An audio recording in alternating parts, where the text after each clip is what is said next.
الرحمن الرحیم زما مسافرونو او زما چې کوم پښتانه رونه دا ویډیو ګوري نو اول خو زه الله تعالی لاک لاک شکر ادا کوم چې کوم شپږ کالونه د مسافرو او خصوصا په سعودي عرب کې چې کوم پاکستانیان دي هغه ته چې کوم مسائل دي کوم چې په جیلونو کې دي دا غو شپږ کاله موږ आवाज چوتو او بار بار به په دې مسلې باندې خبره کوله تاسو ته یادی چې په الیکشن کې زما تاسو سره خصوصا ټول پښتنو سره دا واده و کابو مرکن ډیویژن کې یو کړه پښتونخوا د زوړ قبایل اضلاع سره تعلق ساتي هغه ته ما یو خبره بار بار کوله کې ان شاء الله چې عمران خان د دې ملک وزیر اعظم شي نه هغه بس تاسو د زړه आवाज جوړیږي او کم چې په جیلونو کې پاکستانیان دي هغه هم آزادو ان شاء الله او تاسو ته بالته اسانی هم پیدا کو پرون تاسو کتل چې عمران خان د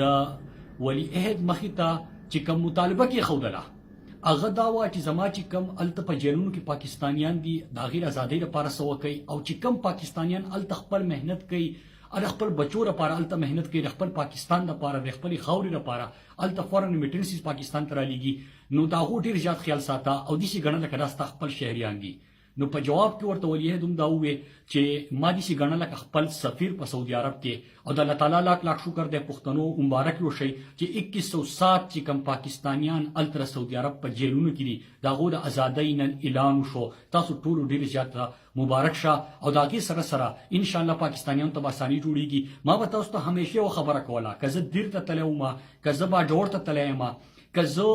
په پونیر ته تلو ما کزه په سواد کې خپل کمپاین کو کزه شنګلې ته تلو ما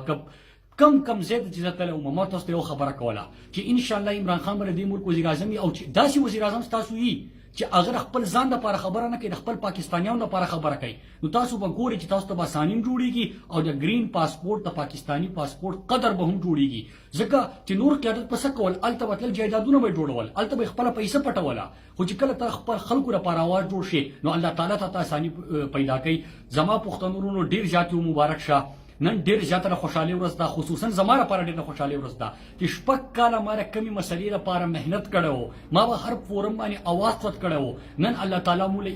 امانتدار او جنتدار قیادت را کړی دلیر قیادت را کړی د عمران خان په شکل کې چې هغه زمونږ او تاسو د زړه आवाज جوړ شو او الله تعالی موږ ته اساني جوړ کړه الله تعالی په خپل وجه د انسان په لاس کې نیت ته مهنت ته اراده ده کوشش ته کامیابی الله تعالی ورکړي نن الله تعالی موږ کامیابی راکړه پښتنو ان شاء الله نوري مسلې به هم حل کیږي زمارونو نوري مسلې به هم حل کیږي پاکستان به هم ترقی کوي زموږ علاقې به هم ترقی کوي ان شاء الله تاسو دعاګانې په کار دي داسې په دعاګانو کې یاد ساتئ الله تعالی دې په موږ باندې په حال باندې رحم وکړي الله تعالی دې موږ ته اسانیانه جوړ کړي ډیره مهرباني شکریا